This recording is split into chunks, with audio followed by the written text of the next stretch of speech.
pot smoking and voting. Including Guam and DC, 23 states have legalized the use of recreational marijuana. How do we get that to 50? But more importantly, what is the process of legalizing marijuana in Minnesota? Hey, I'm TED Talk Aiden, and this is How Do Laws Work? So, how does a law get created? Well, we start with a citizen. So this citizen might think, wow, it'd be a pretty good idea if this law was a law. And they call up the representative. That representative would then say, I also think that should be a law. So, if your representative also thinks it should be a law, it gets passed to the House of Representatives, where they would then discuss if they think it should be a law.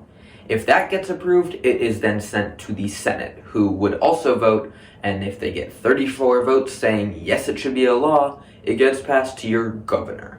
In state laws, the governor acts like the president, where he can veto a law having it sent back to the House of Representatives, or if he is to approve the law, it is sent to a federal court where it's then decided on whether or not the law follows the Constitution, and then it becomes a law. The first thing you need to do is check your values.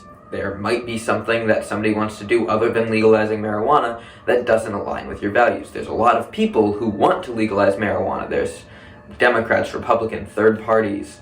So someone like the Legal Marijuana Now party might not align with all of your values.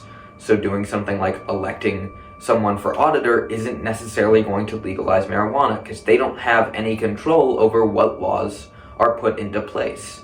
Should marijuana be legal? Well, that's not necessarily the question we're exploring today, but let's look at some of the things that marijuana would positively impact. Legalizing marijuana would obviously create some jobs, being a lot more people would be harvesting and growing marijuana. I mean, just look at this farmer right here. This would also cause the government to save and gain money because not only are they not having court cases filed against small marijuana cases, but they also gain money off of the taxes paid from people growing and buying marijuana. This would also be the cause of a lot more safety precautions in the field of using marijuana.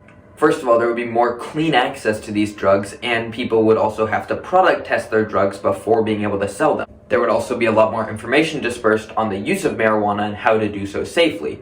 People would also be less likely to be too scared to call for when they're struggling with addiction to marijuana or calling emergency services with marijuana on them.